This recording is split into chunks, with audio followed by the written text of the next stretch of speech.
Assalamualaikum warahmatullahi wabarakatuh.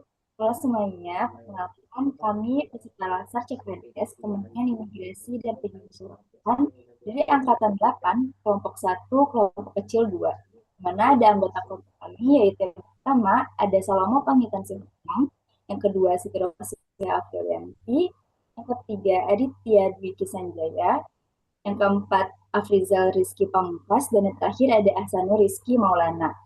Pada kesempatan kali ini, kelompok kami akan mempresentasikan mengenai identifikasi kasus terkait penerapan nilai berakhlak di kantor imigrasi. Baik, untuk yang pertama, kita akan menjelaskan mengenai latar belakang terlebih dahulu. Nilai berakhlak menjadi fondasi utama dalam mewujudkan pelayanan publik yang berkualitas, profesional, dan berintegritas bagi seluruh masyarakat di Indonesia. Sebagai garda terdepan pelayanan pun, kantor imigrasi ini memiliki peran penting dalam memberikan layanan kepada masyarakat maupun warga negara asing. Karena seperti kita ketahui bahwa di lingkungan imigrasi sendiri bukan hanya pelayanan terhadap warga negara Indonesia saja. Jadi di imigrasi pun menyediakan layanan bagi warga negara asing. Oleh karena itu, penerapan nilai-nilai ASN berakhlak ini seharusnya dapat dijalankan secara konsisten dalam setiap proses pelayanannya. Tetapi dalam pelaksanaannya masih ditemukan adanya ketidaksesuaian dengan nilai berakhlak. Contohnya seperti dugaan praktik pungli yang mencerminkan kurangnya integritas dan akuntabilitas dalam pelayanan. Hal ini tentu bertentangan dengan prinsip pelayanan publik yang bersih dan transparan. Selain itu, penerapan nilai berakhlak pun juga sangat berpengaruh terhadap citra negara di mata internasional. Ketidaksesuaian dalam pelaksanaannya ini dapat menurunkan kepercayaan publik dan mencoreng reputasi negara Indonesia itu sendiri. Dengan demikian, latar belakang ini menegaskan pentingnya penguatan nilai integritas, pengawasan, dan konsistensi penerapan berakhlak dalam setiap aspek pelayanan publik yang ada di lingkungan keimigrasian. Dan selanjutnya itu ada mengenai contoh kasus yang akan dijelaskan oleh Salomo Panggitan Sihotan. Baik, terima kasih. Sebelumnya, sebelum menjelaskan lebih lanjut, ya saya akan memberikan gambaran kasusnya terlebih dahulu. Jadi sebenarnya kasus ini tuh diberitakan itu terjadinya pungutan liar terhadap warga negara asing, khususnya dari Singapura. Di pelabuhan internasional Batam, aku tuh diminta uang sekitar 100 sampai 150 dolar Singapura per orang saat memeriksa migrasi. Bahkan paspor sempat ditahan dan mereka tuh diberi pilihan bayar atau tersulit prosesnya. Jadi kasus ini tuh viral dan mendapatkan perhatian luas, ya termasuk dari media internasional. Sebagai tindak lanjut dari kasus tersebut yang sudah dilakukan oleh tentunya pemerintah, kepala kantor dari Batam itu dicopot dan ditarik ke pusat untuk pemeriksaan lebih lanjut.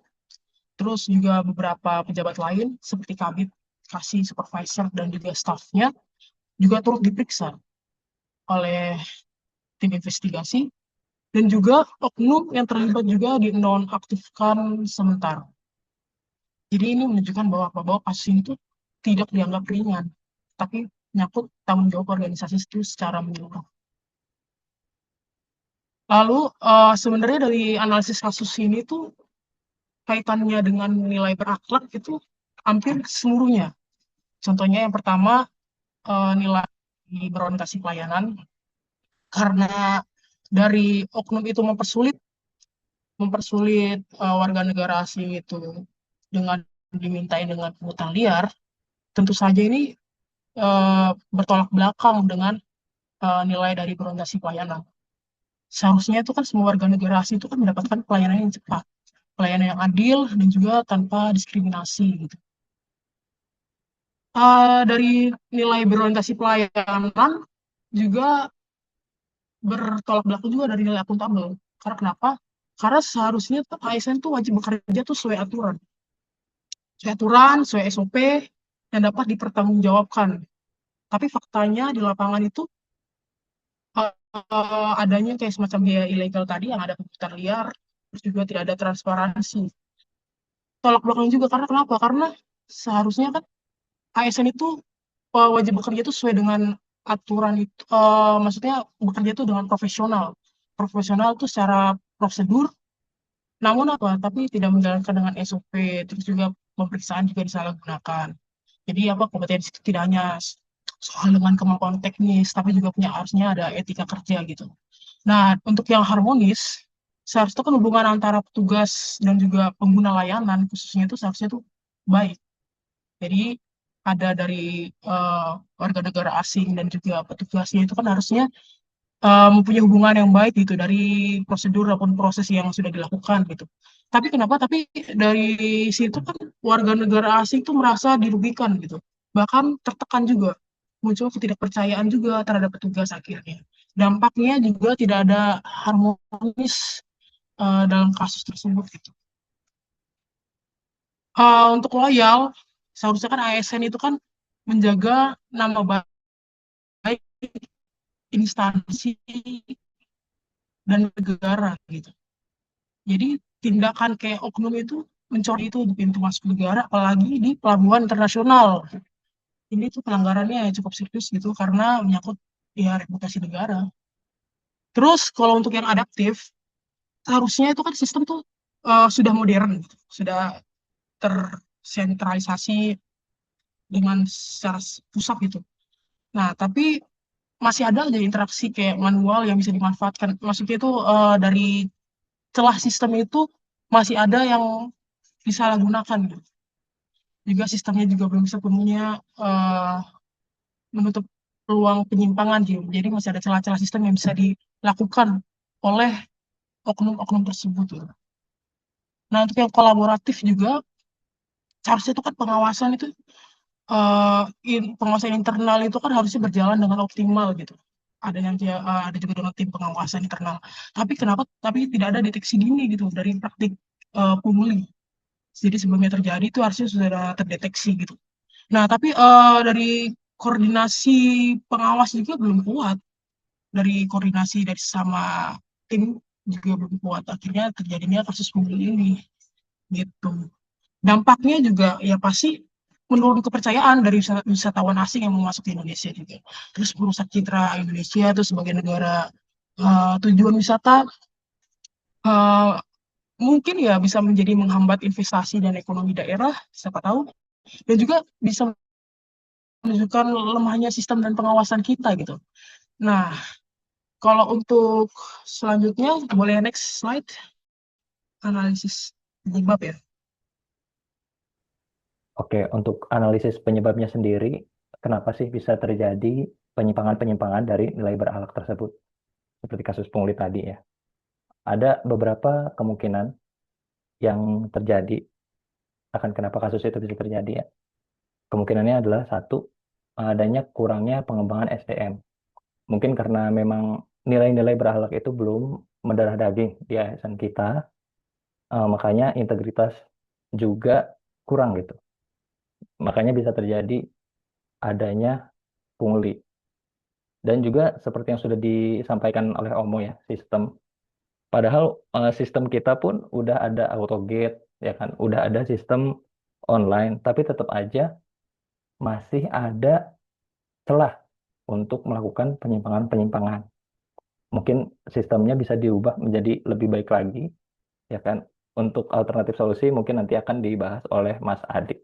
Penyebab lainnya adalah kurangnya komunikasi antar organisasi di dalam instansi tersebut. Misalkan, kenapa bisa kasus itu lepas dari Patnal gitu, sampai harus naik dulu oleh korbannya, baru setelah viral, baru Patnal bergerak. Maka diharuskan adanya perbaikan komunikasi dan juga pengawasan yang lebih baik ke depannya. Oh, boleh dilanjut ke slide selanjutnya. Baik, rekan-rekan sekalian, adapun untuk alternatif solusi dari kasus yang sedang kita bahas ini secara umum untuk pencegahannya, salah satunya adalah mengadakan pelatihan dan pengembangan ASN. Seperti program pelatihan berkelanjutan dari ASN itu sendiri, sertifikasi kompetensi keimigrasian, program pengembangan kepemimpinan, peningkatan kapasitas pelayanan publik. dan optimalisasi layanan digital seperti layanan mobile M-Paspor, digitalisasi proses administrasi, sistem antrian online terintegrasi, pembaruan infrastruktur teknologi. Adapun untuk yang tadi kasus mengenai yang di Batam itu, ada sedikit tambahan dari saya bahwa untuk respon cepat dan solusi jangka pendeknya adalah pencopotan dari kepala imigrasi dan 4 pejabat ditarik ke pusat segera, yaitu non-job, oknum JS dinonaktifkan dari tugas pelabuhan, lalu ada audit Patna, pemeriksaan intensif oleh Ditjen Imigrasi di pusat, dan kendali wilayah. Kakanwil memimpin langsung pengendalian di Batam. Nah, untuk alternatif solusi jangka panjangnya, seperti selain yang dijelaskan tadi oleh saya di awal, secara ringkasnya itu ada 3, yaitu digitalisasi penuh, yaitu implementasi autogate dan pembayaran cashless untuk meminimalisir interaksi antara petugas dengan WNA.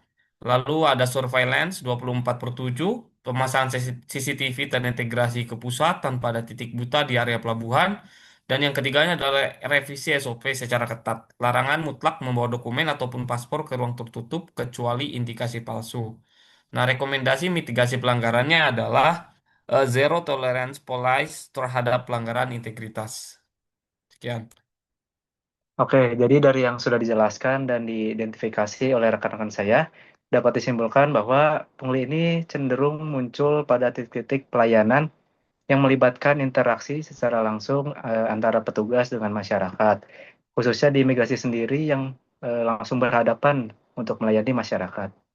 Lalu kurangnya digitalisasi dan integrasi sistem juga sangat mungkin dan bisa membuka peluang manipulasi proses pelayanan. Pengawasan internal masih belum sepenuhnya dilakukan secara efektif.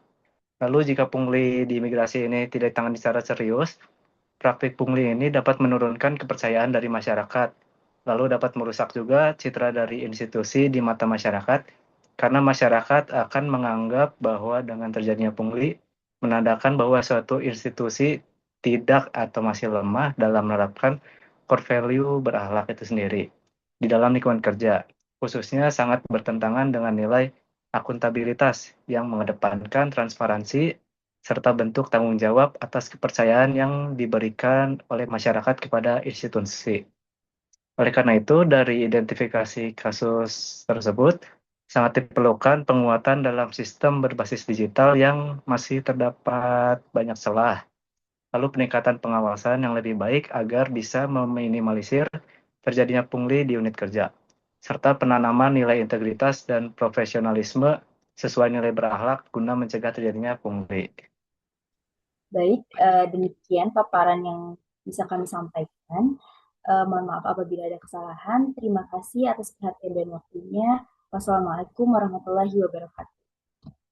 Dadah, dadah, dadah. Dadah, dadah, dadah.